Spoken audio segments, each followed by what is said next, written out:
माँ कामधेनु के प्रकट होने के बाद से इनका उत्सव बहुत ही अधिक बढ़ गया प्रभु।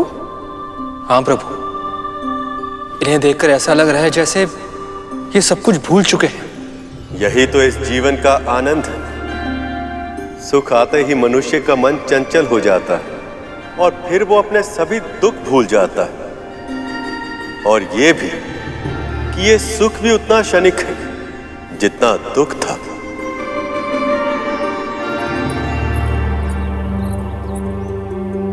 मुझे क्षमा कीजिए बाबा, मैं आपके लिए गौमाता कामधेनु का दूध लाना तो दूर, ये तक नहीं समझ पा रही हूँ उनकी खोज कहाँ से आरंभ करूं।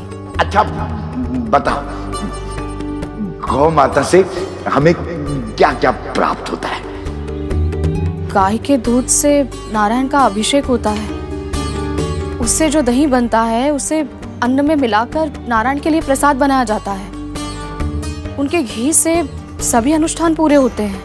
और इन सब वस्तुओं का सबसे अधिक प्रयोग कहाँ होता है? किसी ऋषि के आश्रम में। स्वामी, मेरे स्वामी महर्षि हैं।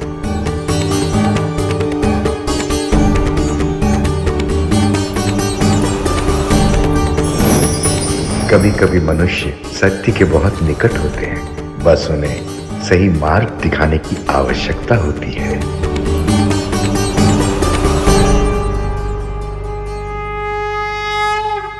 मैं तक्ष पुत्री विंता अपने स्वामी प्रजापति महर्षि कश्यप का आह्वान करती हूँ।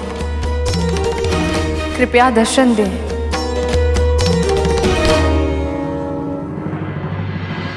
विंता इस समय स्वामी को क्यों बुला रही है?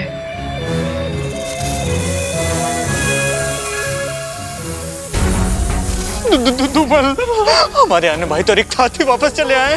तब तो यदि गुरु दत्तात्रेय को दूध नहीं मिला तो वो तो क्रोधित होंगी। और यदि विंता माता को पहले दूध मिल गया तो माँ हमारी जो दशा करेगी उसकी तो कल्पना भी असंभव है। तो फिर अब हम क्या करें? तब तो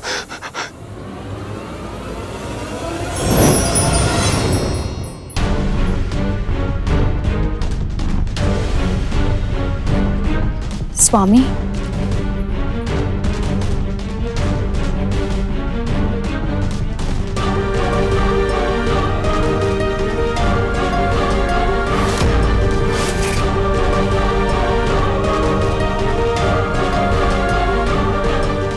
स्वामी, मैंने आपको कष्ट इसलिए दिया क्योंकि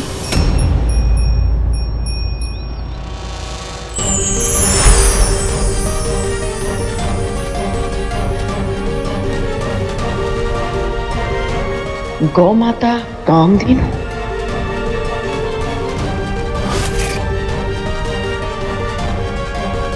माँ कामधेनु। स्वामी ने पुनः विंता का साथ दिया।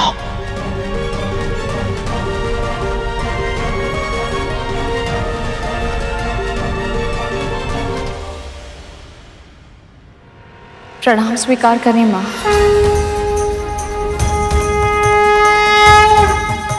मैं केवल अपने पुत्रों की प्रसन्नता चाहती हूँ, आशीर्वाद दीजिए।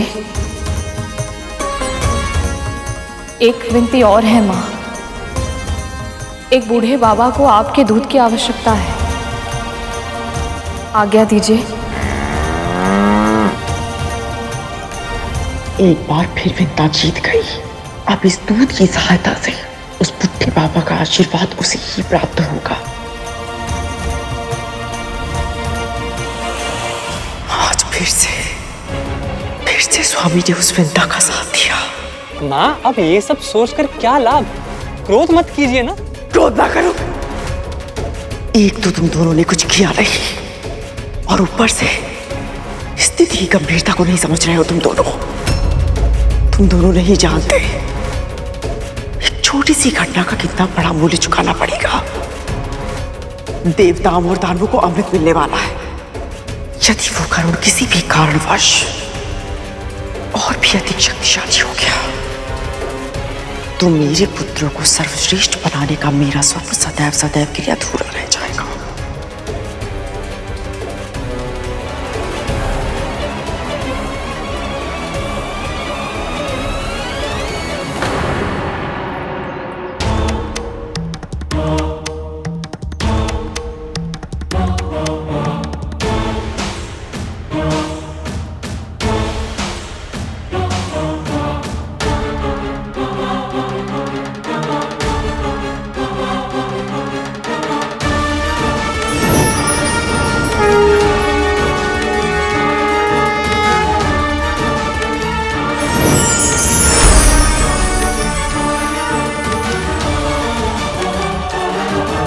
प्रणाम गुरुदेव।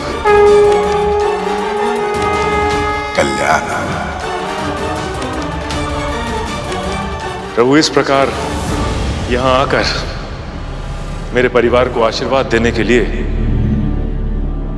आपका कोटि कोटि धन्यवाद। मुझे तो आना ही था।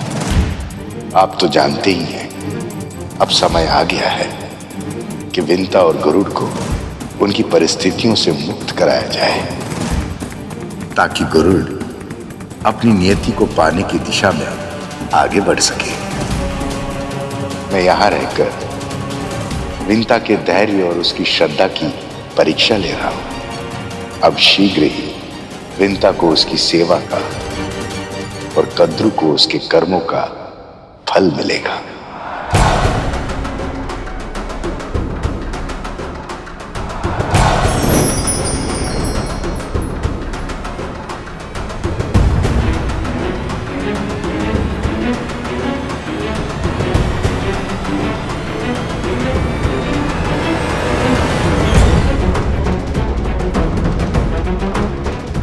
तो स्वामी की बाबा से भेंट हो ही गई।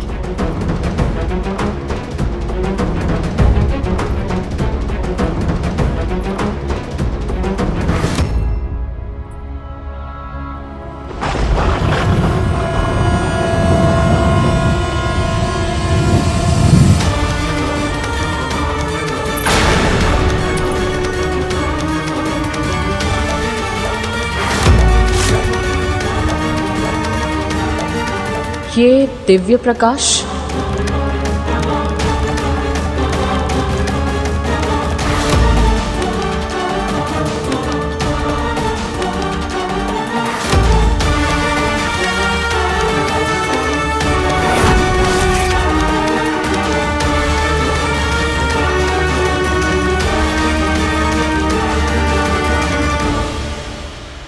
तो मेरा संदेह बिल्कुल सही था। ये साधारण बुड्ढा नहीं है, अवश्य ही कोई दिव्यात्मा है। तभी तो हमारे स्वामी स्वयं से प्रणाम कर रहे हैं। पर कौन है ये?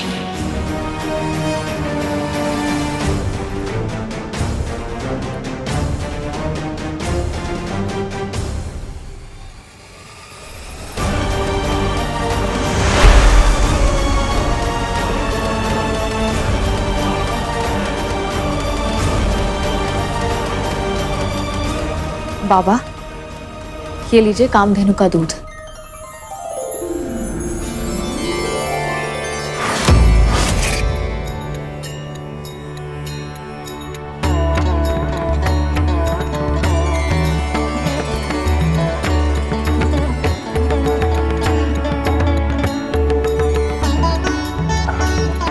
स्वादिष्ट। विंता, आपने बहुत अच्छा किया जो इन वृद्ध बाबा को यहां ले आई। हमें पूर्ण विश्वास है कि अगर आप पूरे मन के साथ इनकी सेवा करेंगी तो ये शीघ्र ही स्वस्थ हो जाएंगे।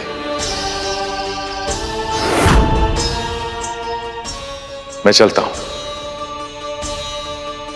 यदि स्वामी ने इस समय मुझे देख लिया तो वो क्षण भर में ही समझ जाएंगे कि मेरे मस्तिष्क में कौन सी योजना चल रही है।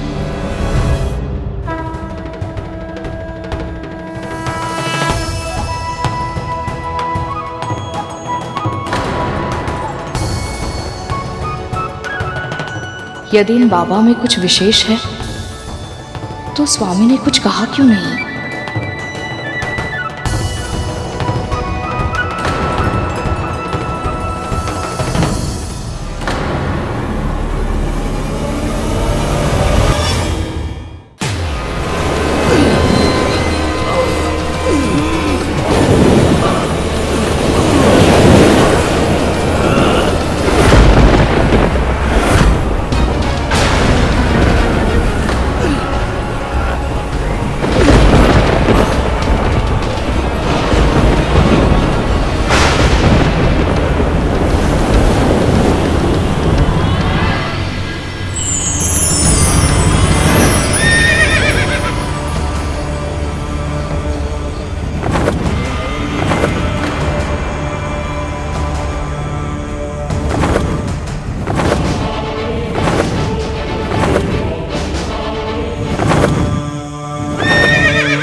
अद्भुत, अविश्वसनीय।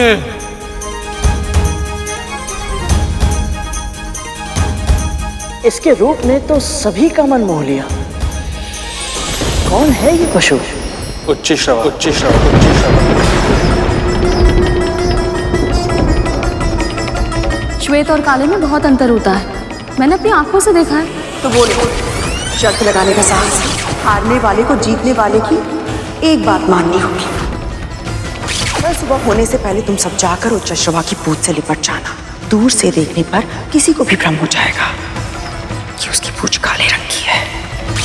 कल तक तो इसकी पूंछ श्वेत रंग की थी।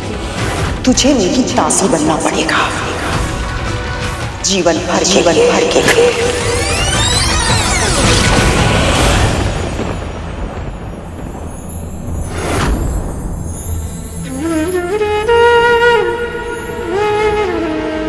तो यही वो अश्व है जिसके कारण मां को दासत्व स्वीकार करना पड़ा था। विंता,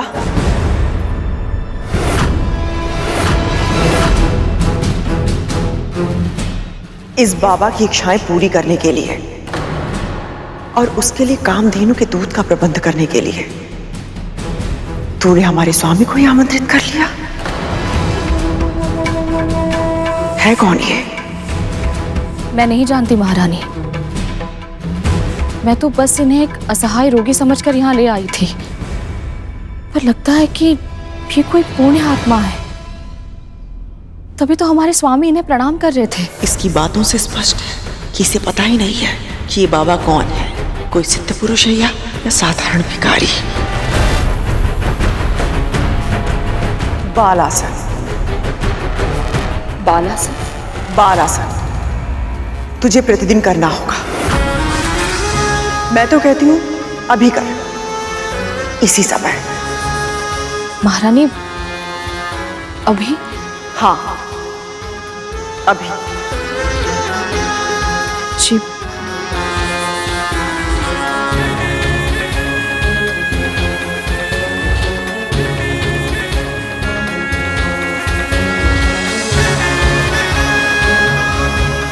तेरा स्थान मेरे चरणों में है, क्योंकि तू मेरी दासी थी, है और सदैव रहेगी।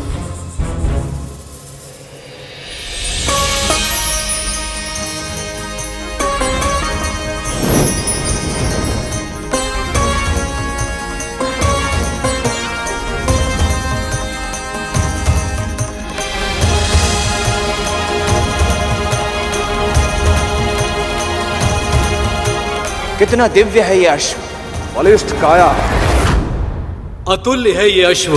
यदि इस पर किसी का अधिकार संभव है तो केवल हम असुरों का। दिव्य प्राणी केवल दिव्य देवताओं के पास ही होना चाहिए। तुम देवता दिव्य नहीं, भिक्षुक हो, भिक्षुक। संजीवनी विद्या की सहायता के बिना युद्ध जीत कर दिखाते, तब तुम्हें कहने का अधिकार होता।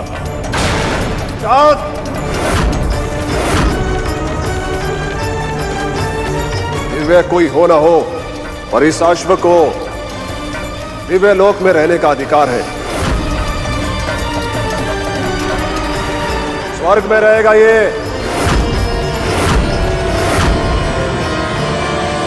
तुम्हें क्या लगता है गरुड़, किसे मिलना चाहिए ये घोड़ा? तुझे मेरी दासी बनना पड़ेगा, जीवन भर के लिए।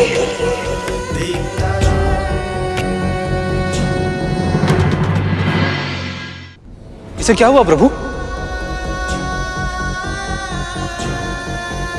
स्मृति दो धारी तलवार होती है शेष। कभी कभी ये मनुष्य में ऐसी भावना जगा देती है जिससे व्यक्ति अपनी नियति प्राप्त कर पाता, तो कभी कभी ये व्यक्ति को बंदी बना लेती। गरुड़ का मन उच्चश्रवा को देखकर ऐसी ही स्मृति में घिर गया और अस्थिर हो गया है।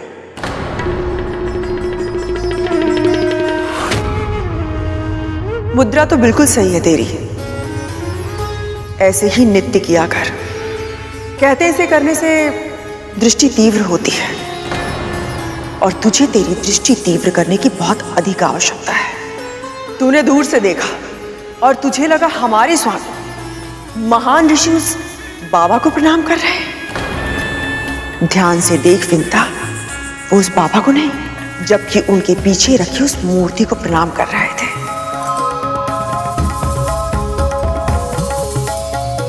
क्या लगा था तुझे कि वो बाबा कोई सिद्धपूर्ण आत्मा है? तुझे पता है ना विंता कि तू मेरी प्रिय दासी है और मैं तुझे निराश होते हुए नहीं देख सकती, इसलिए सत्य तो बताना पड़ेगा।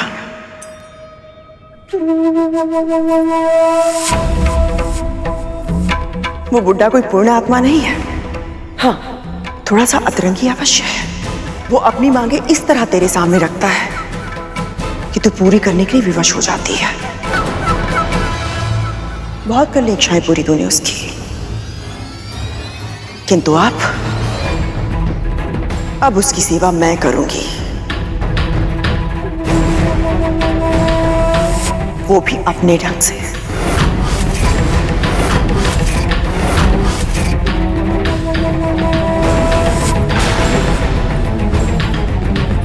अचानक से इन्हें क्या हो गया? एक ओर ये कह रही हैं कि ये कोई पुण्य आत्मा नहीं, फिर भी मुझे रोककर खुद उनकी सेवा करना चाहती है। पहले गाय आप सबको मिली थी देवराज, और अब यश हमें मिलना चाहिए। माँ कामधेनु हमारे पास नहीं है राहुल, आप सबके सामने हमने उन्हें दान दे दिया है। ये तुम्हें पहले सोचना चाहिए था देवराज इंद्र। जब भीख मांगने की स्थिति हो तो दानवीर नहीं बनना चाहिए। वचनों की तीर भी कुछ कम घायल नहीं करते। शाबाश मेरे पुत्रों, शाबाश। यदि ये उच्चेश वहां असुरों को नहीं मिला तो हमें ये समुद्र मंथन यही छोड़ देंगे। इस प्रकार वाद विवाद में फंस गए तो ये समस्या नहीं सुलझेगी, ये झगड़ा बढ़ता ही जाएगा। हे नारायण, न्याय कीजिए।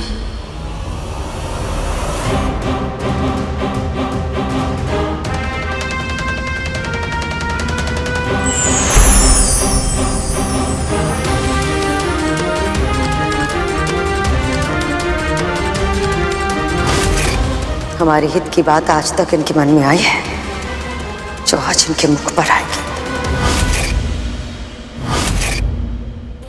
उच्च श्रवा उसे ही मिलना चाहिए जो उसे साध पाए। मेरा सुझाव ये कि देवता और दानव दोनों ही बारी बारी से प्रयास करें। चाहे तो इस बार ये चेष्टा असुरराज बलि पहले कर ले। अचानक से ये विष्णु असुरों के हित की चिंता क्यों करने लगे? कहीं मेरे पुत्रों के विरुद्ध कुछ षड्यंत्र तो नहीं रच रहे?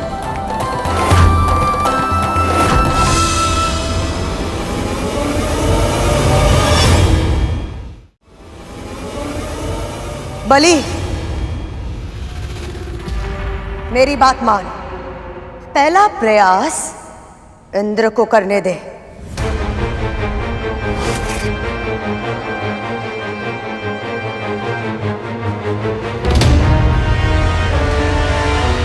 जो आज्ञा मां।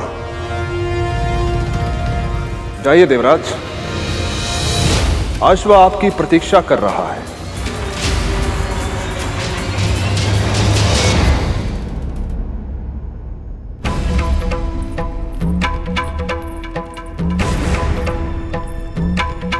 सब जाओ यहां से।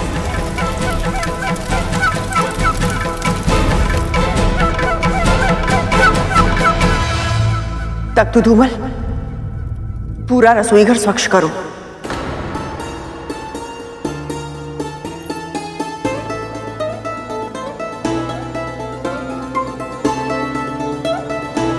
माँ आखिर करना क्या चाहती हैं और क्यों कर रही हैं ये सब?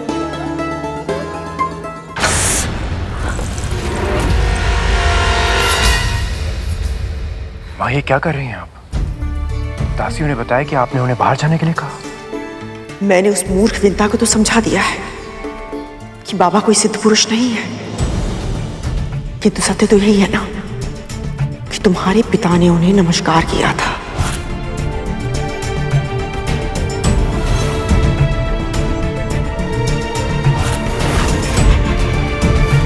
इसका तो एक ही अर्थ निकलता है कि वो कोई साधारण पुरुष भी नहीं है। मान लिया कि वो बुढ़ा कोई मायावी नहीं, सिद्ध पुरुष नहीं है, परंतु मां, आपको स्वयं ये सब कुछ करने की क्या आवश्यकता थी? आवश्यकता है तक्षक, आवश्यकता है। इतने दिनों तक उस विंता ने बाबा की सेवा करके न जाने कितना पुण्य अर्जित कर लिया होगा।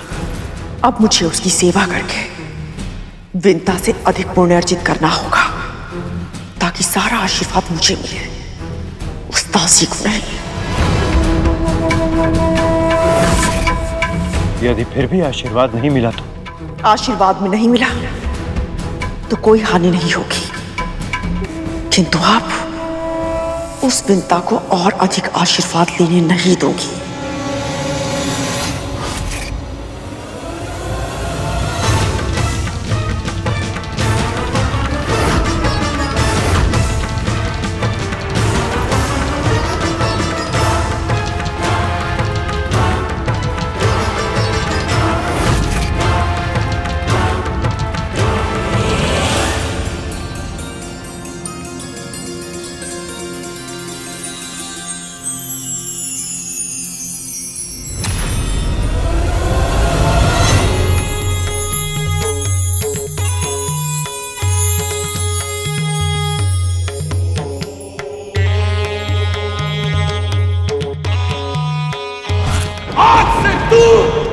और तेरे सभी देवता श्रीहीन हो जाएंगे, तेरा ऐश्वर्य भूमि में मिल जाएगा।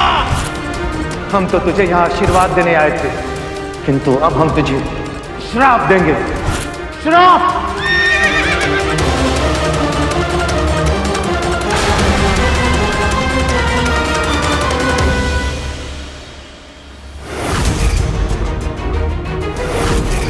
ये अश्व तो इंद्र से दूर जा रहा है और वो कुछ नहीं कर रहा है।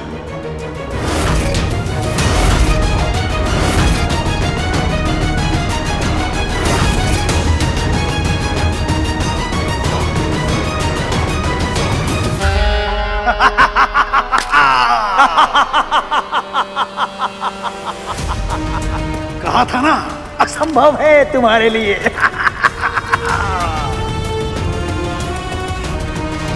उच्चश्रवा चंचल मन का प्रतीक। देवराज का मन उसे देखकर अतीत में भटक गए और इसीलिए वह उसे पकड़ नहीं पाए। समय की तरह जो एक बार छूट जाता है वो फिर पकड़ में कहां आता। इस अश्व को केवल वही साध सकता है जिसे ना अतीत का दुख हो और ना ही भविष्य की परवाह, जो केवल वर्तमान में रहता हो। प्रभु, यदि ऐसा है तो क्या असुर इसे साध पाएंगे? कि तिथि मां तो सदैव ही भविष्य की चिंता में व्याकुल रहती है। यही तो देखना है गरुड़।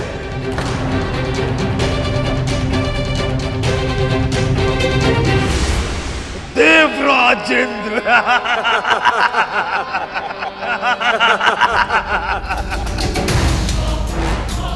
बलि, असफल होकर मत लौटना पुत्र, वरना ये देवता उपहास उड़ाएंगे।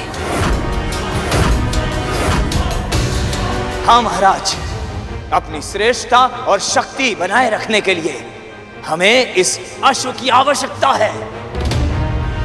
युद्ध में भी ये अश्व बहुत उपयोगी होगा हमारे लिए। प्रभु, महाराज बलि के कंधों पर अपेक्षाओं का भार कुछ अधिक ही हो गया है। इतने दबाव के बाद भी ये अपना सर्वश्रेष्ठ प्रदर्शन कैसे कर पाएंगे? पहली बार देख रहा हूं तुम दोनों असुरों के लिए चिंतित हो रहे हो। आप ही ने तो कहा था प्रभु, इस घोड़े को साधने के लिए मन पर नियंत्रण होना बहुत ही आवश्यक है, और यदि असुर अपने मन को नियंत्रित कर पाए तो ये तो पूरे संसार के लिए अच्छा होगा ना।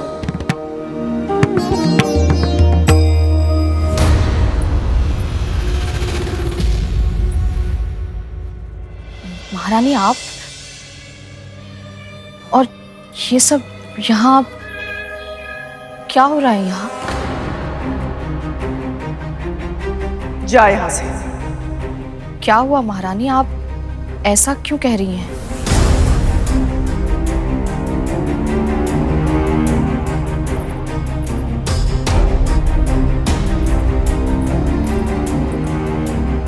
झोली फैला अपनी।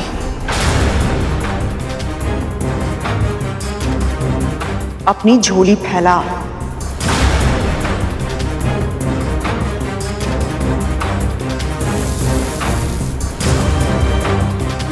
ये कद्दू के बीज है। कहते हैं इन्हें खाने से स्मरण शक्ति तीव्र होती है। समझाया था ना कि अब तू बाबा का कोई भी कार्य नहीं करेगी। इतनी शीघ्र भूल गई तू? पर महारानी, इतना सारा कार्य आप अकेले कैसे कर? जैसे तू कर सकती है तो मैं क्यों नहीं कर सकती? पर बाबा को बहुत कम वस्तुएं प्रिय लगती हैं, उनका स्वाद। तुझे बाबा की चिंता करने की आवश्यकता नहीं है। अब तू स्वयं देखना, मैं अपने हाथों से ऐसा भोजन बनाऊंगी कि बाबा अपनी उंगलियां चाटते रह जाएंगे। जा यहां से, जा।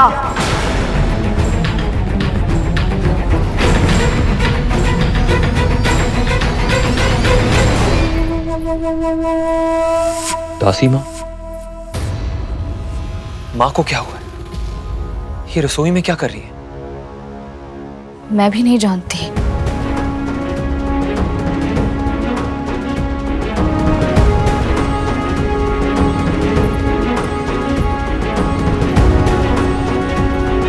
कुछ तो गड़बड़ जरूर है, मुझे पता करना होगा।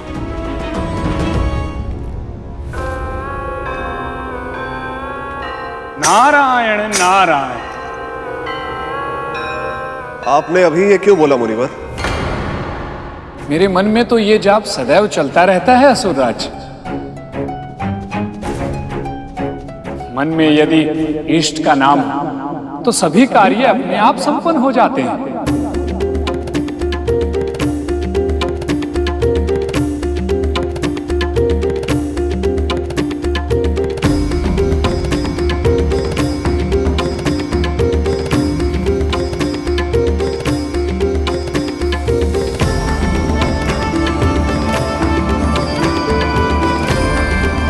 नमः शिवाय।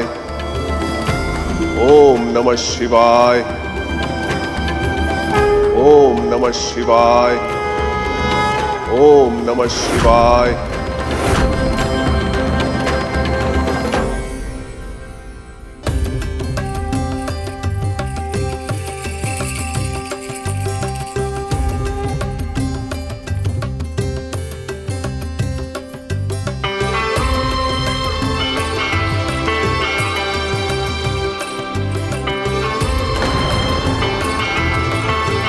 अत्यंत सुंदर महाराज बलि, अत्यंत सुंदर। जब मन को स्थिर करना हो तो उसे किसी ऐसे विचार में व्यस्त करना चाहिए जो उसे बहुत प्रिय हो, तब मन नहीं भटकता।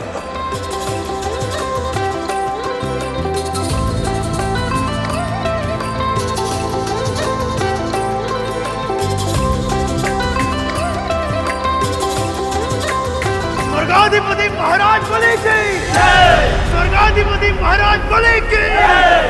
स्वर्गाधिपति महाराज बलि की जय। आज तो बहुत ज्यादा थक गए। हाँ तक तो फिर भी यह कार्य खत्म होने का नाम ही नहीं ले रहा है। मुझे नहीं पता था भोजन बनाने में इतना श्रम लगता है। पर मैं ये सोच रहा हूँ तख्तू कि विमाता विंता हम सबको इतना कार्य करते हुए देख के कितनी प्रसन्न हो रही होंगी, है ना?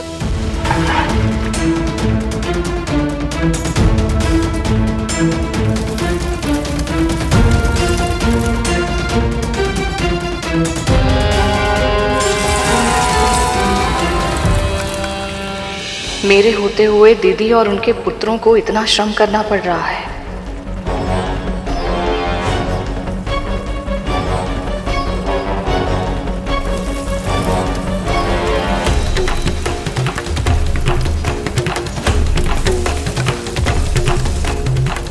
बाबा को इतने तेल और मसाले वाला, इतनी मिर्च वाला भोजन देंगे तो उनका स्वास्थ्य बिगड़ जाएगा। कहीं अच्छा करने के प्रयास में दीदी के साथ कुछ बुरा न हो जाए।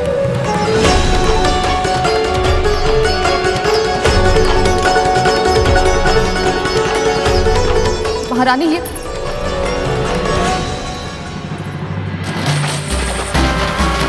असुरराज महाराज बलि की जय, स्वर्गाधिपति महाराज बलि की जय।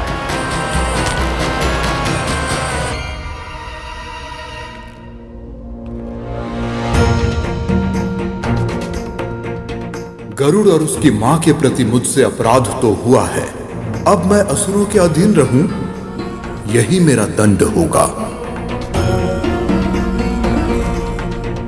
क्या हुआ गरुड़? तुम्हारी आंखों में आंसू क्यों? पता नहीं भैया, मुझे आभास ही नहीं हुआ कि कब इस बात की पीड़ा मेरे मन में बैठ गई कि इस दिव्य घोड़े के होते हुए भी मेरी मां के साथ इतना अनुचित हुआ। जैसे तुम्हें यह पता नहीं चल पाया था कि कब नाग तुम्हारी पीठ से गिर गए, वैसे ही इसे भी यह पता नहीं चल पाया कि कब नाग इसकी पूंछ से लिपट गए और कब ये तुम्हारी विमाता कद्रू के षड्यंत्र का माध्यम बन गए। अनजाने में ही सही, लेकिन गरुड़ और उसकी मां के विरुद्ध षड्यंत्र में भागीदार तो मैं भी बन गया हूं और इसका अपराध बोध है मुझे। इसलिए मैं वचन देता हूं कि भविष्य में कभी भी गरुड़ को मेरी आवश्यकता पड़ी तो मैं इसका पक्ष लेने अवश्य आऊंगा।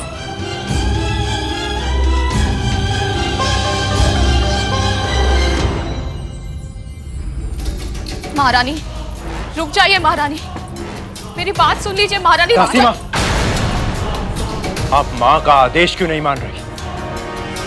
जब मां ने आपको स्वयं से दूर रहने के लिए कहा है तो उनकी छाया बनने का प्रयास क्यों कर रही हो? क्योंकि मैं अपनी दीदी को कष्टों से घिरते हुए नहीं देख सकती। मां कष्टों में क्यों घिरेगी? क्या उल्टा सीधा बोल रही हैं आप? दीदी ने बहुत तीखा भोजन बनाया है जो बाबा के स्वास्थ्य के लिए हानिकारक है। यदि वो क्रोधित हो गए तो। क्रोधित हो गए तो कहीं ये दिव्य बाबा मां को आशीर्वाद देने की जगह श्राप न देते।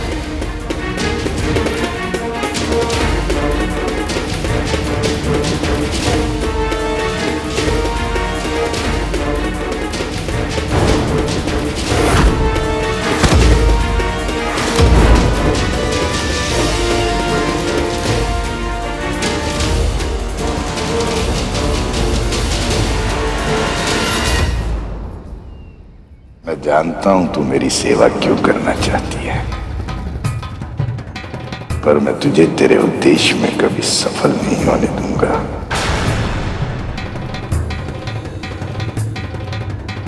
बाहर से क्यों घूर रही है? पितरा!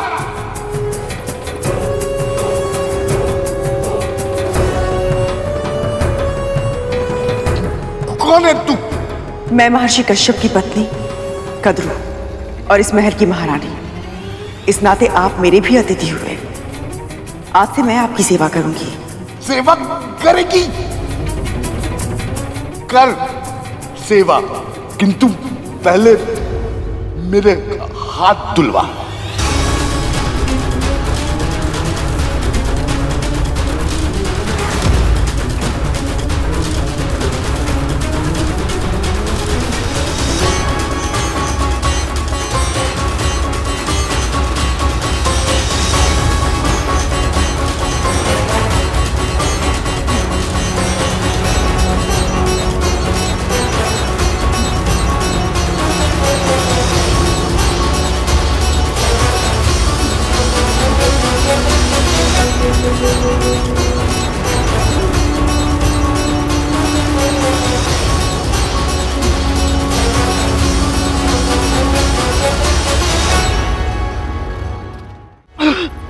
दीदी आप नहीं कर पाएंगे ये।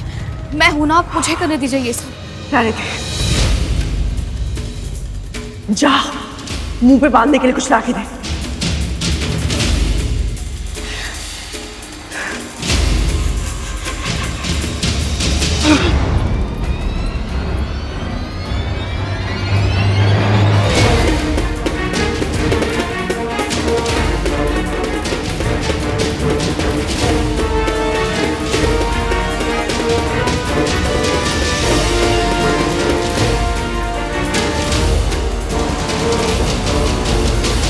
क्या हुआ? दुर्गंध आ रही है? नहीं बाबा, दुर्गंध की कोई बात नहीं है। वो आपके घाव बहुत गहरे हैं ना, तो मैंने अपना नाक और मुंह ढक लिया ताकि मेरे तन के कीटाणु और विषाणु आपके घाव पर लगकर उन्हें कहीं अधिक संक्रमित ना कर दे। वाह, कितने अच्छे संस्कार है तेरे।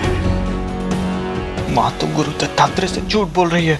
हाँ तक तो इन्हें नहीं पता कि गुरु से कोई सत्य नहीं छुपता। कहीं ऐसा ना हो कि इस असत्य के कारण माँ को कोई दंड मिल जाए।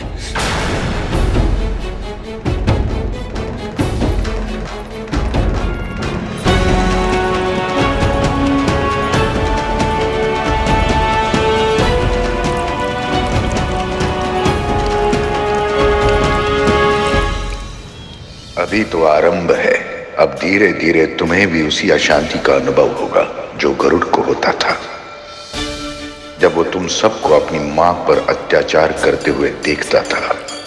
हे नारायण, बाबा को क्षमता दीजिए कि वो किसी तरह ये भोजन कर पाए, वो भूखे ना रहे।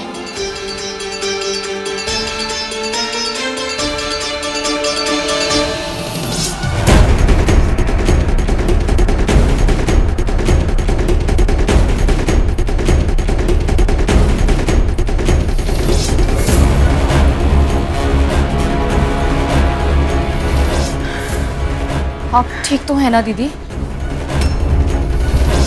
जिस बहन ने इसके साथ इतना बुरा व्यवहार किया है, उसे इस दशा में देखकर भी इसके मन में दया ही उपज रही है। इस करुणा का, इस सात्विक सच्चे व्यवहार का पुरस्कार विंता को अवश्य मिलेगा।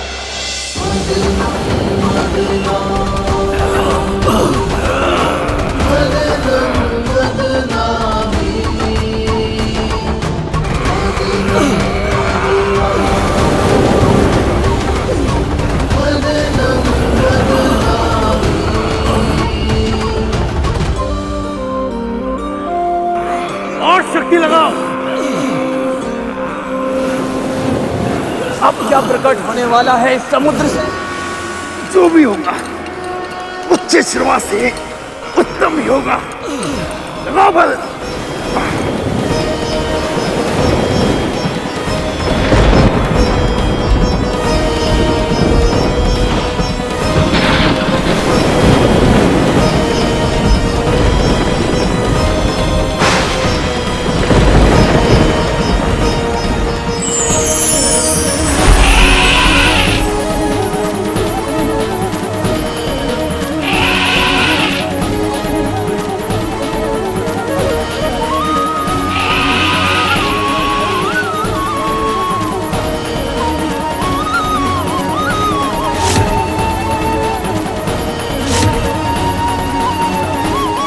ऐरावत ही हैं जिन्होंने इंद्र के साथ मिलकर ऋषि दुर्वासा का अपमान किया था, जिसके कारण सभी देवताओं को श्रीहीन होना पड़ा था। कहीं ऐसा ना हो कि इनके आगमन पर मेरा और श्री लक्ष्मी का मिलन कुछ और समय के लिए टल जाए।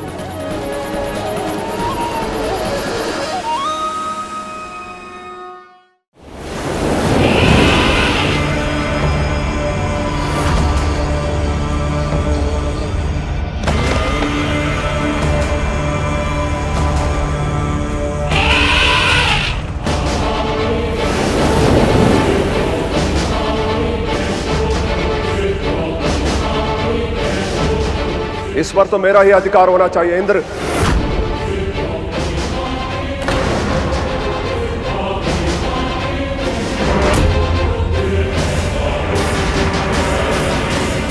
देवराज, कहां गए देवराज? अभी तो यहीं थे।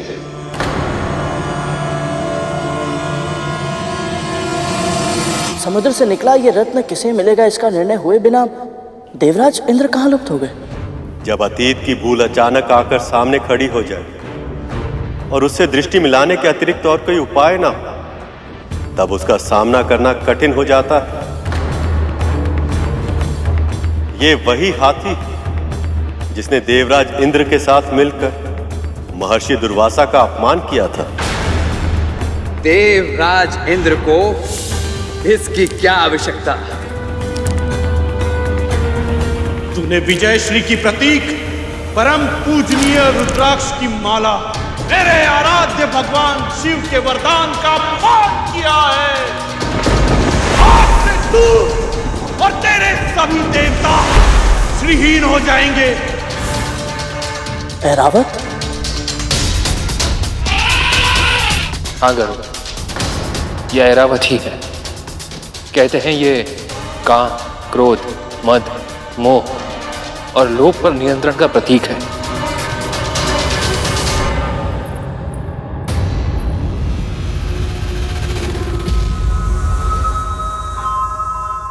सारा भोजन एक साथ खिलाएगी क्या? पहले चखूं तो सही, कैसा भोजन बनाया तूने?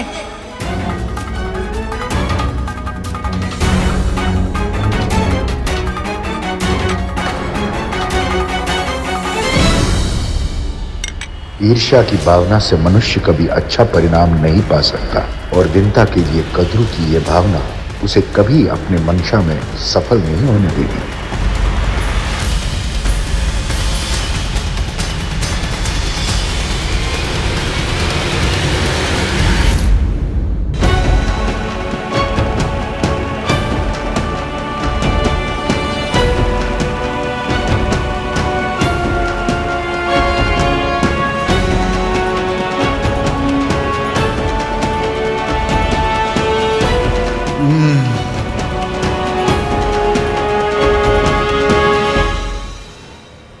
स्वादिष्ट, अति स्वादिष्ट।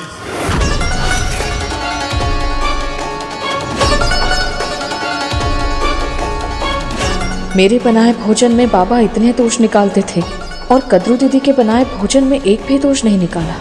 क्या सच में भोजन इतना स्वादिष्ट बना है?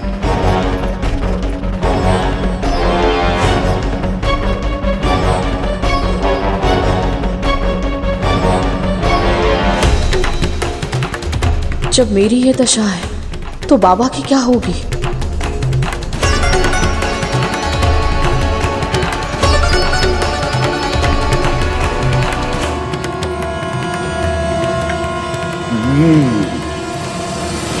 अपनी बहन से कुछ नहीं सीखा तूने। जब से यहाँ आया हूँ आज पहली बार भूख मिटी है मेरी। आज जैसा भोजन बना है मुझसे खाने का आनंद दुगना हो गया।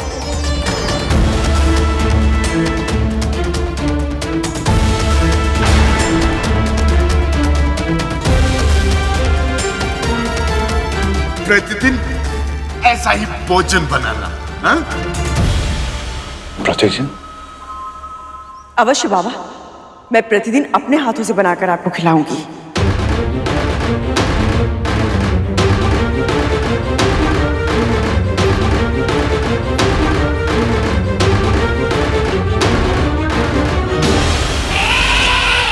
ऐरावत इस जगत के हाथियों में सबसे श्रेष्ठ हाथी है और सबसे अधिक स्वामी भक्त भी है। पर क्या मुनिवर? पर अहंकार के वश में आकर इसने स्वामी दुर्वासा का अपमान किया था, जिसके कारण न केवल इंद्र अपितु पूरी सृष्टि को श्रीहीन होने के लिए विवश होना पड़ा था। इसका अर्थ है यह हाथी अशुभ है।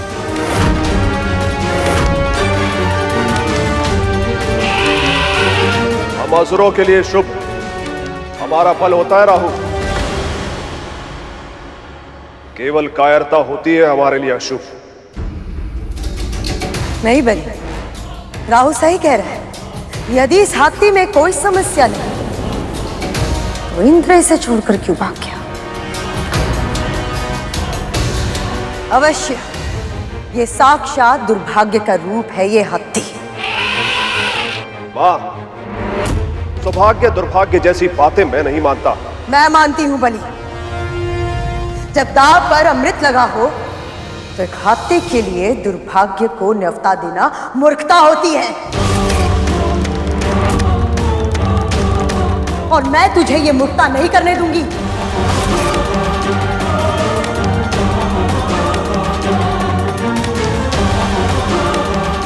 आज्ञा मां, ऐरावत पर देवताओं का यह अधिकार होगा।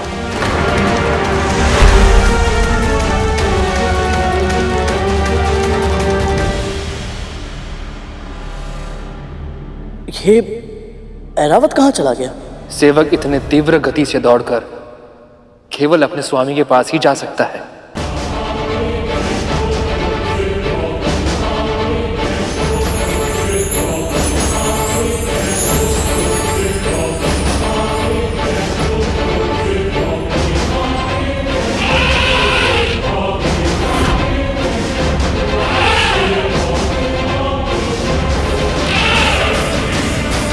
इन सब का कोई अर्थ नहीं। अब जो होना था वो हो चुका।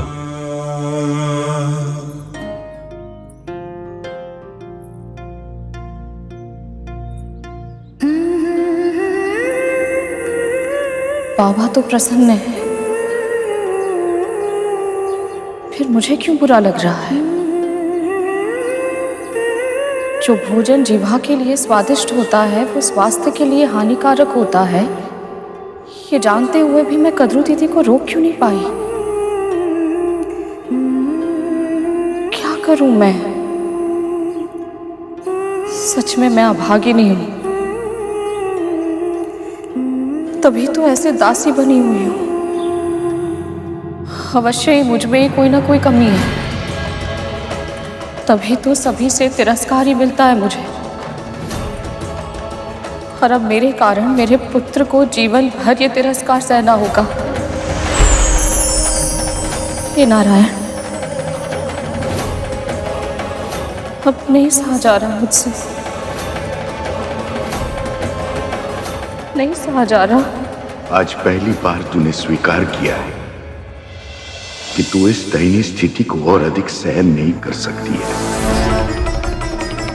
कठिनाई को जुटलाने से परिस्थिति नहीं बदलती है। समस्या के अस्तित्व को स्वीकार करने से समस्या का समाधान निकलता है। अब देखना पुत्री, तू कैसे इस दासत्व से स्वयं भी मुक्त होगी और अपने पुत्र को भी मुक्त कराएगी।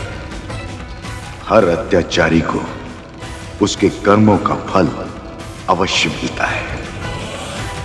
कद्रू को भी मिलेगा, अवश्य मिलेगा।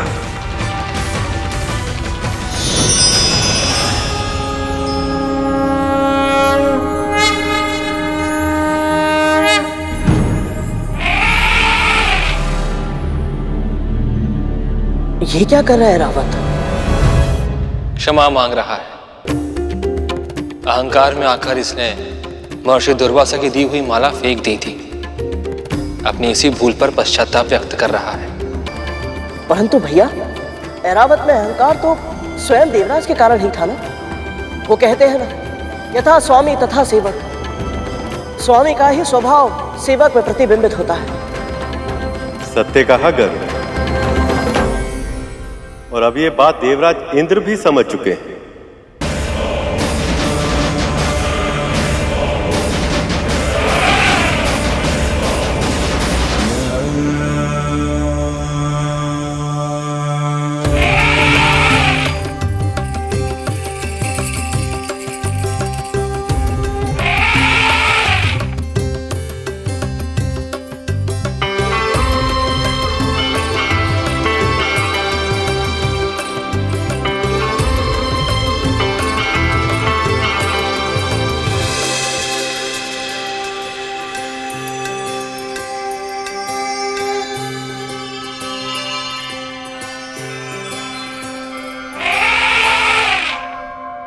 स्वामी और सेवक के बीच ऐसा संबंध मैंने आज से पहले कभी नहीं देखा।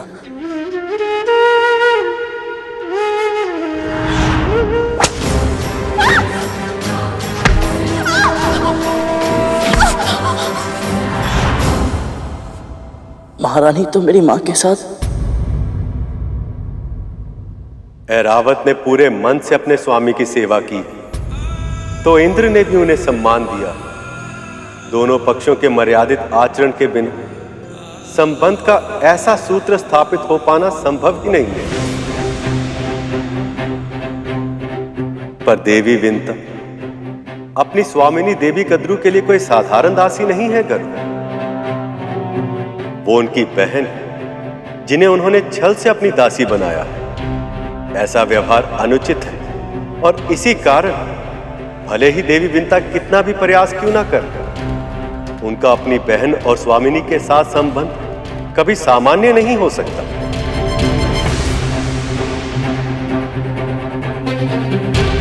ऐरावत का अपने स्वामी के साथ संबंध सच में अद्भुत है।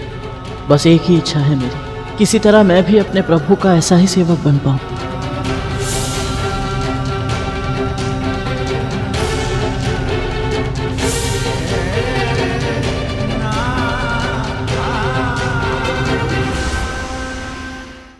बबूल के कांटे, नीम की छाल, बरगद की जड़ और कटहल के बीज, इन सब को मिलाकर लेप तैयार करना होगा। सारी की सारी सामग्री कटीली है। इनका लेप बनाया तो मुझे स्वयं ही लेप की आवश्यकता पड़ जाएगी। तुझसे संभव हो पाएगा ना? नहीं तो विंता कर लेगी। शुरू से वही तो कर रही है। पर कोई लाभ नहीं बना बाबा। आप चिंता मत कीजिए, मैं स्वयं अपने हाथों से लेप बनाऊंगी आपके लिए। फिर देखिएगा, आपके घाव शीघ्र ही ठीक हो जाएंगे। औषधि से अधिक प्रभाव डालती है सेवा, और तेरा सेवा भाव तो सबसे अलग है। विंता तो केवल एक दासी की तरह अपने कर्तव्य का निर्वाह करती है, किंतु तू? मैं मन से करती हूँ बाबा,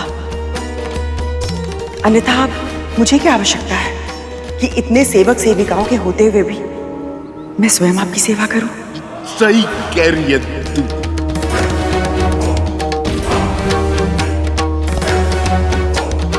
मैं तैयारी करती हूँ।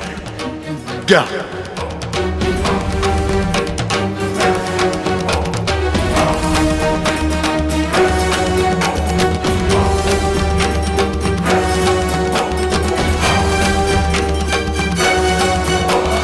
आज तक न जाने कितनी बार भला बुरा सुना है, पर मेरे मन पर उनका कोई प्रभाव नहीं पड़ा। कभी मेरा मन दुखी नहीं हुआ। पर जब बाबा के मुंह से ये सब सुनती हूँ तो न जाने इतनी टीस क्यों उठती है मेरे हृदय में। क्यों ऐसा लगता है जैसे बाबा नहीं, मेरे भगवान ही मुझसे रूठ गए हैं।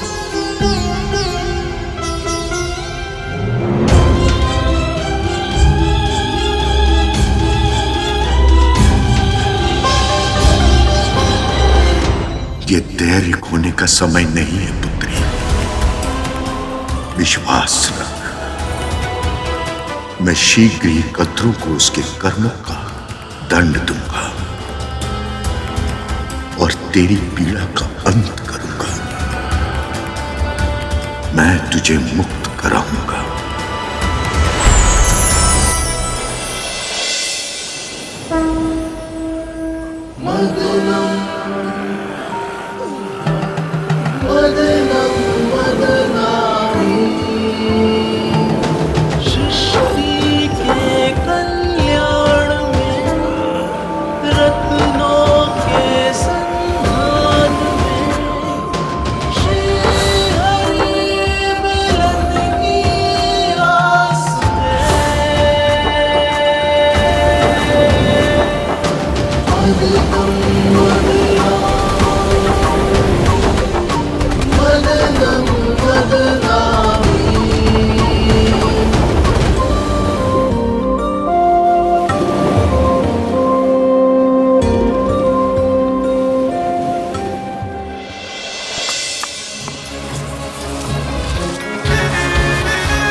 महारानी, मुझे तैयार करने दीजिए इस लेप को। मुझे कोई श्रेय नहीं चाहिए, मैं बस इस लेप को तैयार कर दूंगी, फिर आप ही ले जाइएगा और आप ही लगा दीजिएगा। ठीक है, तेरी यही इच्छा है तो तू ही बना ले।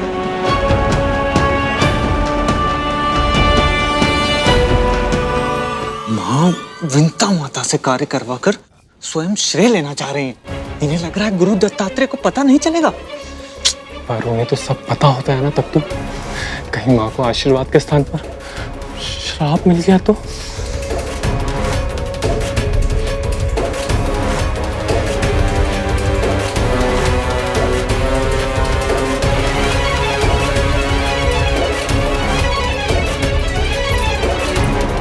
दीजिए महारानी।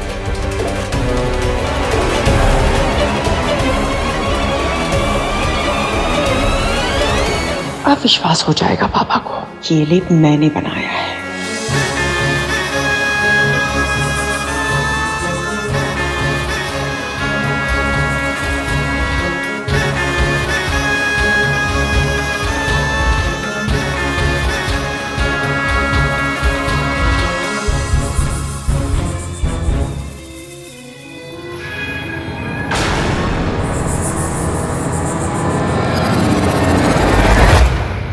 बहुत सहज अभिनय करती है और साक्ष्य भी अपने वस्त्रों पर लगा कर लाई है ताकि मैं इसके छल को पकड़ न पाऊं। ले आई लेप, चल लगा।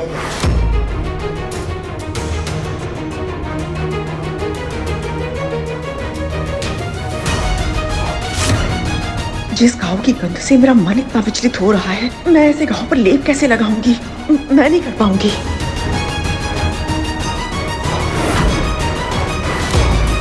दीदी ने लेप ऐसे लगाया तो बाबा क्रोधित होकर लेप ही फेंक देंगे, और यदि ऐसा हो गया तो उनकी औषधि व्यर्थ हो जाएगी। नहीं, मैं ऐसा नहीं होने दे सकती।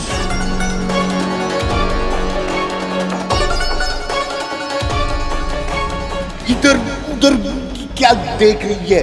चल लगा।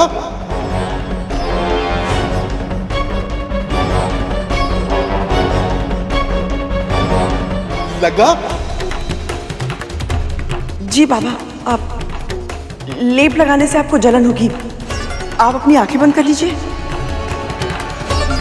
कितना उचित विचार है, कितनी बुद्धिमान है तू। लगा।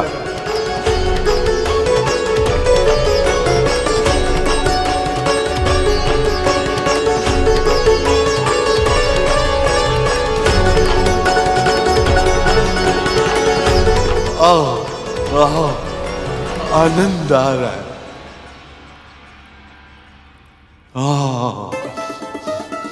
सचमुच तेरे हाथों में चमत्कार है। यदि तूने पहले दिन से ये लेप लगाया होता तो अब तक इसका प्रभाव भी दिखाई दे रहा होता।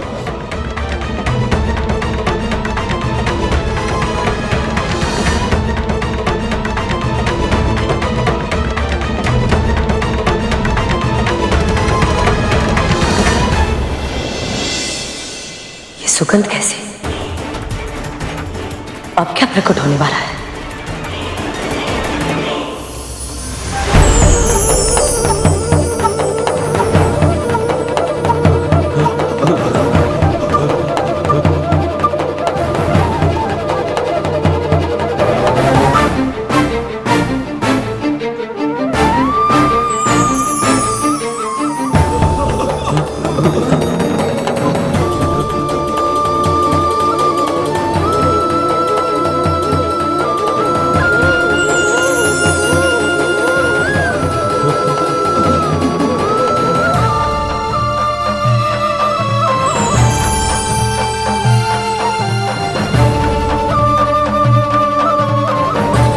प्रभु, मंथन से ये क्या निकला है जिसका तेज हम में से कोई सह तक नहीं पा रहा? कौस्तुभ मणि है ये।